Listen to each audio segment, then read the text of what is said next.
1, 2, 3, come on!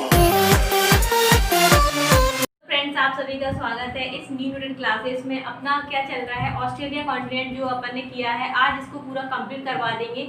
Australia continent पूरा detail से पढ़ा है, इसमें आपका कोई भी क्वेश्चन कहीं से भी आ जाए आपका नहीं छूटेगा। ठीक है, तो आपने ऑस्ट्रेलिया कॉन्टिनेंट के बारे में पूरा जितना फैक्ट थे वो सारे बता दिए हैं। आज थोड़ा सा रह गया है जिसमें से अपन को कुछ जल संधि देखनी है, कौन सी जल संधि किसके साथ जोड़ती है, और इसमें देखना है कौन से यहाँ पर मैदान पाए जाते हैं, कौन सी यहाँ पर आपको पता है ऑस्ट्रेलिया में विश्व की सबसे बड़ी जो ग्रेट डिवाइडिंग रेंज है वो पाई जाती है, कहाँ पर पाई जाती है, कौन से महासागर में, कौन से सागर में, वही देखना है। तो सबसे पहले देख रहे हैं कि ऑस्ट्रेलिया महाद्वीप जो बना हुआ है यहाँ पर पपुआ न्यू गिनी है। आपको पहले जिस दिन मैप बनाया था उस दिन बताया था कि यहाँ पपुआ न्यू गिनी पड़ता है। पपुआ न्यू गिनी की कैपिटल है पोर्ट मोसाबी। क्या है इसकी कैपिटल? पोर्ट मोसाबी इसकी कैपिटल है। आपको याद रखना है पोर्ट मोसाबी किसकी कैपिटल है, पपुआ न्यू गिनी की है। इसमें से आपको ये पूरा दिख रहा होगा, हम पूरा समझा देते हैं कि इसमें आपको क्या किस तरीके से पढ़ना है। तो सबसे पहले शुरुआत किया है Papua New Guinea. Papua New Guinea के साथ यहाँ पर जो संधि दिख रही है ये लिखा है आपको टोरेंस जल संधि। ये मोस्ट इम्पोर्टेंट है कि टोरेंस जल संधि यानी कि टोरेंस स्ट्रेट किसके साथ में है, किन दो देशों को जोड़ती है या किन किन के बीच में है। तो पपुआ न्यू गिनी और क्वींसलैंड के साथ कौन सी जल संधि है? टोरेंस जल संधि। याद रखना है क्या, टोरेंस जल संधि पपुआ न्यू गिनी और क्वींसलैंड के बीच में कौन सी जल संधि है? टोरेंस जल संधि। इस तरीके से याद रखना है। पपुआ न्यू गिनी, सबसे पहले पपुआ न्यू गिनी कहाँ पड़ता है? ऑस्ट्रेलिया कॉन्टिनेंट में पड़ता है। इसकी कैपिटल पोर्ट मोसाबी है। इसके साथ कौन सी जल संधि है? तो इसके साथ जल संधि है टोरेंस जल संधि। ये अगर द्वीप की बात करते हैं, ऑस्ट्रेलिया महाद्वीप की बात करते हैं, तो महाद्वीप आएगा तो पपुआ न्यू गिनी ऑस्ट्रेलिया महाद्वीप के बीच में टोरेंस जल संधि है। भाई अगर देश की बात कर लेते हैं यानी कि इसके अंदर जो राज्य है उसकी बात कर लेते हैं तो ये क्वींसलैंड के साथ ऐड होती है। ठीक है, इतना आपको याद रखना है। यहीं पर है आपका इस तरीके से फैली हुई की ब्रेथ बोल सकते हैं, ब्रेथ बैरियर विभक्ति या ग्रेट डिवाइडिंग रेंज। क्या? ग्रेट डिवाइडिंग रेंज यानी कि क्या होता है, कोरल जो रीफ बोलते हैं इसको, great dividing range, sorry great dividing नहीं, यहाँ पर कोरल रीफ है, ये है आपका ग्रेट बैरियर रीफ। क्या बोलते हैं इसको? Great barrier reef. ये कहाँ पर पड़ती है, कौन से सागर, कौन सी महासागर? तो सबसे पहले आपको ये वाली चीज याद रखनी है कि ग्रेट बैरियर रीफ, ये आपको दिख रहा होगा इस तरीके से फैली हुई है। आप मैप उठाओगे उसमें आपको मिल जाएगा। ग्रेट बैरियर रीफ ये किस में स्थित है? तो आपको सागर याद रखना है, कोरल सागर में स्थित है। भाई महासागर पूछा जाए तो ये प्रशांत महासागर में स्थित है। ठीक है, अभी आपने देखो सबसे पहले शुरुआत फिर से बता देते हैं कि कहाँ से पढ़ रहे हैं। पपुआ न्यू गिनी और क्वींसलैंड के बीच में टोरेंस जल संधि है। अगर महाद्वीप पूछ लिया जाए तो पपुआ न्यू गिनी और ऑस्ट्रेलिया महाद्वीप के बीच में, यानी कि ऑस्ट्रेलिया देश है, ऑस्ट्रेलिया के साथ टोरेंस जल संधि है। ठीक है, इस तरीके से। वहीं ग्रेट बैरियर रीफ देखा है तो ग्रेट बैरियर रीफ यानी कि कहाँ पर स्थित है? कोरल सागर में स्थित है। कोरल सागर के बाद अगर पूछा जाए महासागर तो ये आपका प्रशांत महासागर में आती है। क्वेश्चन पूछा गया है और अच्छे से याद रखना है। ठीक है, अब आपको यहाँ पर बात करते हैं, अंदर आते हैं। आपको यहाँ बताया था खाड़ी जब बताई थी तो इसमें इसके उत्तर में यानी कि नॉर्थ में कार्पेंट्रिया की खाड़ी, इसके बाद यहाँ पर जोसेफ बोनापार्ट की खाड़ी और नीचे सबसे नीचे स्पेंसर की खाड़ी। तो पूछा जाएगा निम्न में से कौन सी खाड़ी ऑस्ट्रेलिया महाद्वीप में स्थित है? तो आपको याद रखना है स्पेंसर की खाड़ी इसके साउथ में स्थित है। वही अगर बात करते हैं कार्पेंट्रिया और जोसेफ बोनापार्ट की खाड़ी इसके उत्तर में स्थित है। ठीक है, ये आपका फिर से हो गया। इसमें अगर बात करते हैं सबसे पहले, अब यहाँ से आप यहाँ पर आते हो, यहाँ पर आपको बताया था विक्टोरिया है, नहीं विक्टोरिया है, यहाँ पर कैनबरा ऑस्ट्रेलिया की कैपिटल पड़ती है। तो विक्टोरिया की बात करते हैं तो विक्टोरिया के साथ में यानी कि इसका एक राज्य बताया था। तो यहाँ पर जो जल संधि है वो जल संधि का नाम क्या है? याद रखना है, बास जल संधि। तो क्वेश्चन पूछा जाएगा कि विक्टोरिया जल संधि किन दो को अलग करती है? तो विक्टोरिया जल संधि तस्मानिया और ऑस्ट्रेलिया के साथ में है। ठीक है, इस तरीके से याद रख सकते हो। वहीं अगर किसी राज्य या पर्टिकुलर इसका नाम दे दिया जाए तो आपको याद रखना है बास जल संधि विक्टोरिया और तस्मानिया के साथ में है। किसके साथ में है? विक्टोरिया और तस्मानिया के साथ में कौन सी जल संधि है? बास जल संधि है। ठीक है, इस तरीके से याद रख सकते हो कि विक्टोरिया महारानी थी, उन विक्टोरिया महारानी को क्या आती थी? कोई चीज खा रही होती है उसमें से क्या आ रही है? बास आ रही है, तस्मानिया। तो विक्टोरिया और तस्मानिया के बीच में कौन सी जल संधि है? बास जल संधि। ठीक है, वही पपुआ न्यू गिनी और क्वींसलैंड के बीच में कौन सी जल संधि है? टोरेंस जल संधि। इतना याद रखना है। ठीक है, इसके बाद फिर आगे चलते हैं। ये आपको दिख रहा होगा इधर इस तरीके से फैली हुई है ग्रिड डिवाइडिंग रेंज, इस तरीके से फैली है। ये आपको समझाने के लिए बनाया है। ये आपको दिख रहा होगा ये इस तरीके से ग्रिड डिवाइडिंग रेंज इस तरीके से फैली हुई है। तो ग्रिड डिवाइडिंग रेंज यानी कि सबसे पहले तो इसको याद रखना है कि ये विश्व के चौथे नंबर की यानी विश्व के तीसरे नंबर की ग्रिड डिवाइडिंग यानी कि विश्व की तीसरे नंबर की सबसे लंबी पर्वत श्रृंखला है। देखो एंडीज पर्वतमाला है वो विश्व में पहले नंबर की पर्वतमाला है, इसको याद रखना है। अभी अब जब अपन साउथ अमेरिका पढ़ेंगे तो उसमें बता देंगे, लेकिन आपको यहाँ पर याद रखना है कि ग्रिड डिवाइडिंग रेंज कहाँ पर पड़ती है, ऑस्ट्रेलिया के ये पूर्वी इलाके में पड़ती है और ये विश्व की तीसरे नंबर की सबसे बड़ी पर्वत श्रृंखला है। यानी कि विश्व की सबसे लंबी बोले तो इस लंबाई में फैली हुई है।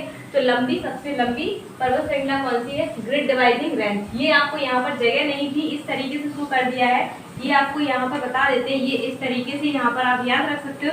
ग्रेट डिवाइडिंग रेंज विश्व में तीसरी सबसे लंबी पर्वत श्रृंखला है जो कि ऑस्ट्रेलिया महाद्वीप में फैली हुई है।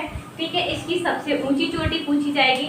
यहाँ पर आते हैं तो सबसे ऊंची चोटी यानी कि ऑस्ट्रेलिया की सबसे ऊंची चोटी कोसली है और जो कहाँ किस पे स्थित है? ग्रेट डिवाइडिंग रेंज के अंतर्गत ही आती है। तो क्या है इसकी?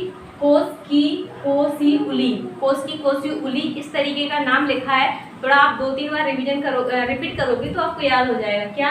कोसी उली इसकी सबसे ऊंची ऑस्ट्रेलिया महाद्वीप की सबसे ऊंची चोटी है। ठीक है भाई, हाईएस्ट प्लेट्यू की बात करते हैं, यानी कि हाईएस्ट प्लेट्यू यानी कि सबसे ऊंचा पठार भी इसी पर स्थित है, इस ग्रेट डिवाइडिंग रेंज पर ही स्थित है, जिसका नाम है मोनारो क्या है? ऑस्ट्रेलिया महाद्वीप में पाए जाने वाला हाईएस्ट प्लेट्यू है, यानी सबसे ऊंचा पठार है मोनारो। ठीक है, याद रख हो जाएगा।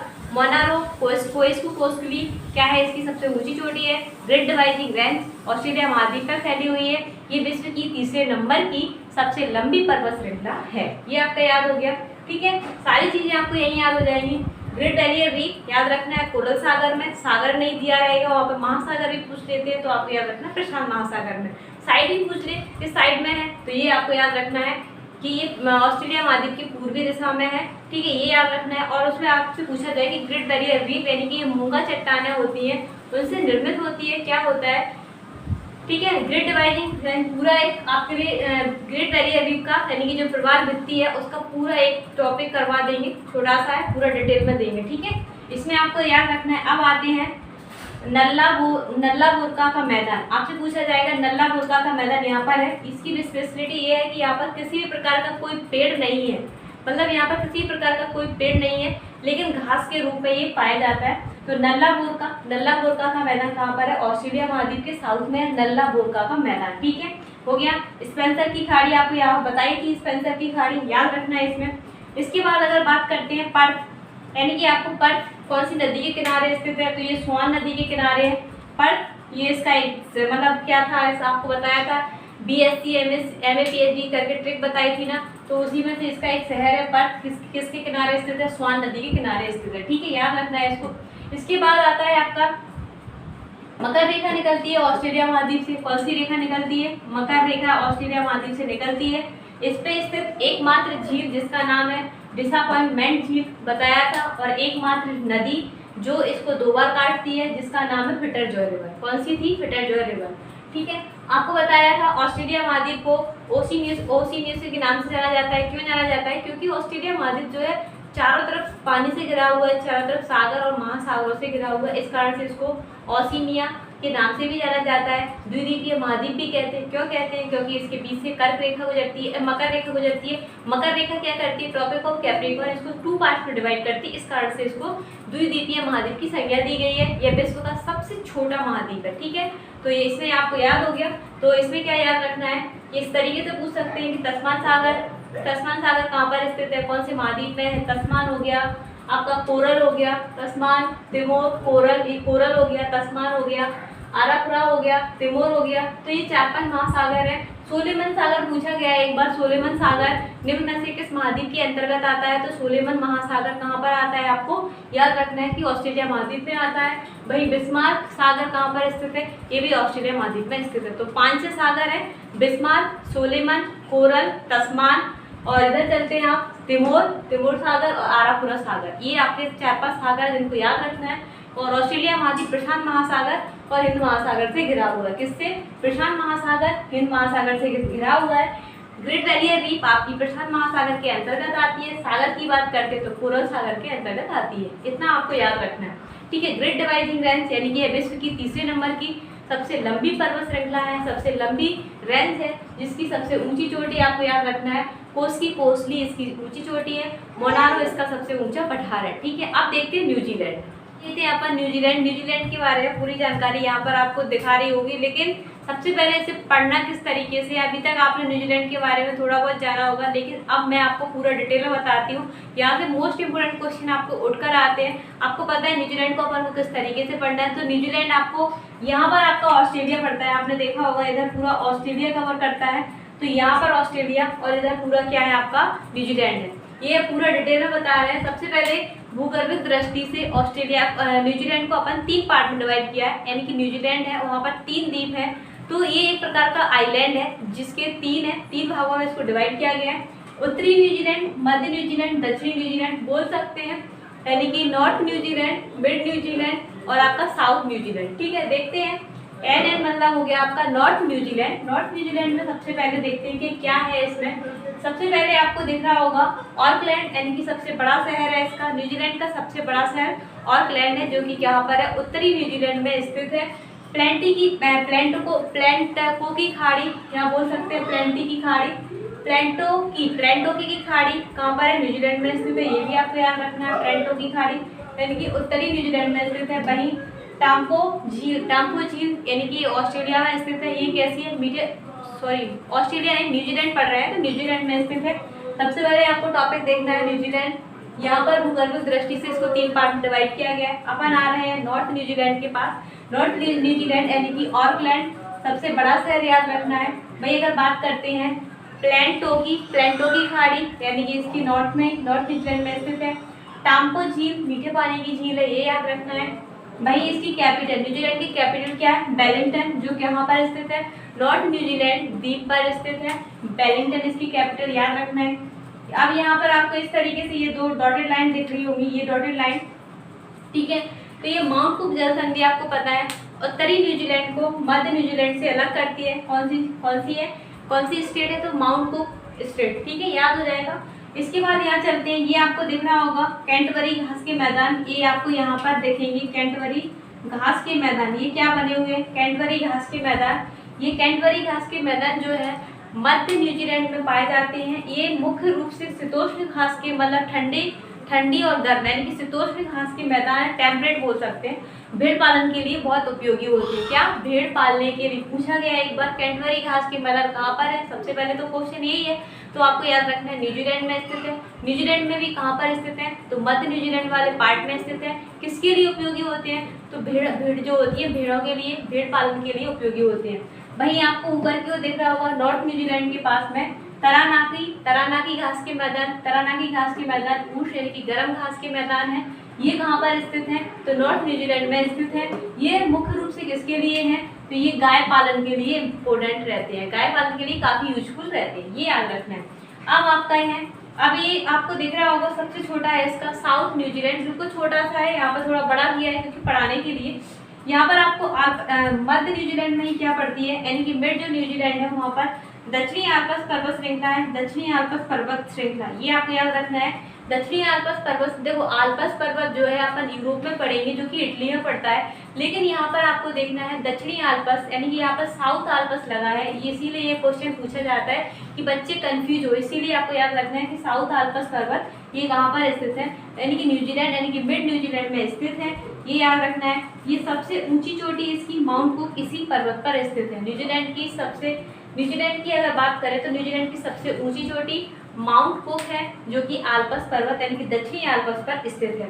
बस यहाँ पर आपको साउथ न्यूजीलैंड में यानी कि स्टीवर्ट द्वीप, साउथ न्यूजीलैंड में क्या है, स्टीवर्ट एक द्वीप स्थित है।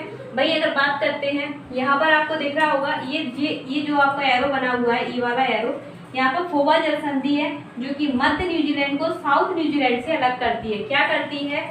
फोवा जल संधि, यानी कि फोवा जल संधि, फोवा स्ट्रेट जो है मध्य न्यूजीलैंड को साउथ न्यूजीलैंड से अलग करती है। इस तरीके से याद रखना है। तो एक बार रिवाइज करवा देते हैं। सबसे पहले क्या है, आपने देखा है न्यूजीलैंड यानी कि भूगर्भ दृष्टि 3 पार्ट में डिवाइड किया गया है। मध्य न्यूजीलैंड यानी कि north New Zealand, mid New Zealand, south New Zealand. North New Zealand में ऑकलैंड इसका सबसे बड़ा शहर है। प्लैंक, ये आपको दिख रहा है प्लेंटोकी की खाड़ी, प्लेंटोकी की खाड़ी नॉर्थ न्यूजीलैंड में। टोम्बो झील मीठे पानी की झील है। वेलिंगटन इसकी कैपिटल नॉर्थ न्यूजीलैंड में पड़ती है, ठीक है। माउंट कुक जल संधि नॉर्थ न्यूजीलैंड को मिड न्यूजीलैंड से अलग करती है। यहाँ पे हम आपको लिख देते हैं नॉर्थ न्यूजीलैंड प्लस यानी कि मिड न्यूजीलैंड के साथ में है, ठीक है। अब इसमें क्या है, यहाँ पर तराना की घास के मैदान पाए जाते हैं, वही मिड न्यूजीलैंड में चलते हैं। या कैंटबरी घास के मैदान पाए जाते हैं जो शीतोष्ण यानी कि टेम्परेट है, जो भेड़ पालने के लिए उपयोगी रहते हैं। दक्षिणी आल्प्स पर्वत मिड न्यूजीलैंड में पड़ता है। सबसे ऊंची चोटी माउंट कुक है, ठीक है। अब इसमें फोबा जल संधि यानी कि north New Zealand mid New Zealand south New Zealand के बीच में कौन सी जल संधि है, फोबा जल संधि है, याद रखना है। नॉर्वेस्टर यहाँ पर चलने वाली गर्म हवाएं होती हैं, ये इस तरीके से यहाँ पर उड़ती है। नॉर्वेस्टर यहाँ पर चलने वाली गर्म हवाएं, ठीक है। चारागाहों का स्वर्ग कहते हैं, न्यूजीलैंड जो है उसको चारागाहों का स्वर्ग कहते हैं। वहीं इसको दक्षिण यानी कि दक्षिण पूर्व का ब्रिटेन कहते हैं। बात करें कि दक्षिण का ब्रिटेन किसे कहते हैं, तो न्यूजीलैंड को कहते हैं। मौरी जनजाति यहाँ पर पाई जाती है। तो ये इंपॉर्टेंट फैक्ट थे आपके। ऑस्ट्रेलिया महाद्वीप आज आपका कंप्लीट हो गया। पूरा 4 पार्ट में डिवाइड किया आपने, 4 वीडियो या 5 वीडियो में इसको पूरा कवर किया है। आप इसको बार बार देखना, आपको न्यूजीलैंड पूरा और ऑस्ट्रेलिया पूरा याद हो जाएगा। तो अब कल उठाएंगे अपन यानी उत्तरी अमेरिका यानी कि नॉर्थ अमेरिका वाला पार्ट उठाएंगे, उसको भी इसी तरीके से पढ़ेंगे। तो इसके लिए वीडियो को लाइक शेयर सब्सक्राइब करना है, हमारे साथ जुड़े रहना है। Thank you.